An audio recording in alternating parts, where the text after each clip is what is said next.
Livre des Proverbes, chapitre 25. Voici encore des proverbes de Salomon recueillis par les gens d'Ézéchias, roi de Juda. La gloire de Dieu, c'est de cacher les choses. La gloire des rois, c'est de sonder les choses. Les cieux dans leur hauteur, la terre dans sa profondeur, et le cœur des rois sont impénétrables. Ôte de l'argent les scories, et il en sortira un vase pour le fondeur. Ôte le méchant de devant le roi, et son trône s'affermira par la justice. Ne t'élève pas devant le roi, et ne prends pas la place des grands, car il vaut mieux qu'on te dise « Monte ici », que si l'on t'abaisse devant le prince que tes yeux voient. Ne te hâte pas d'entrer en contestation, de peur qu'à la fin tu ne saches que faire, lorsque ton prochain t'aura outragé.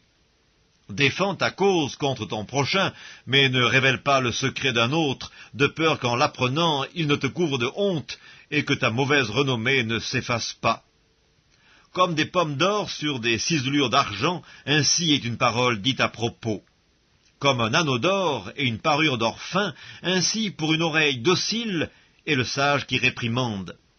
Comme la fraîcheur de la neige au temps de la moisson, ainsi est un messager fidèle, pour celui qui l'envoie, il restaure l'âme de son maître.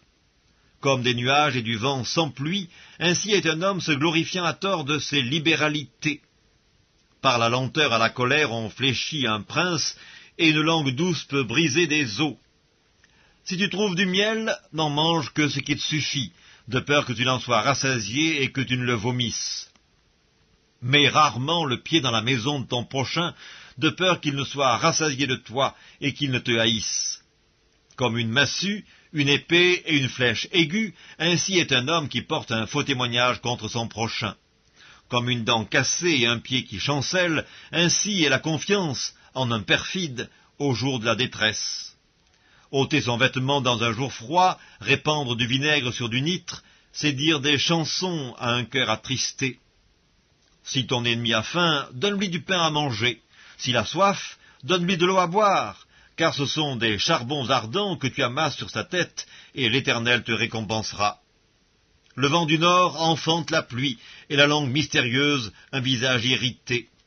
Mieux vaut habiter à l'angle d'un toit que de partager la demeure d'une femme querelleuse. Comme de l'eau fraîche pour une personne fatiguée, ainsi est une bonne nouvelle venant d'une terre lointaine.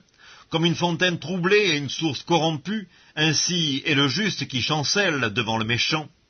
Il n'est pas bon de manger beaucoup de miel, mais rechercher la gloire des autres est un honneur. Comme une ville forcée et sans muraille, ainsi est l'homme qui n'est pas maître de lui-même.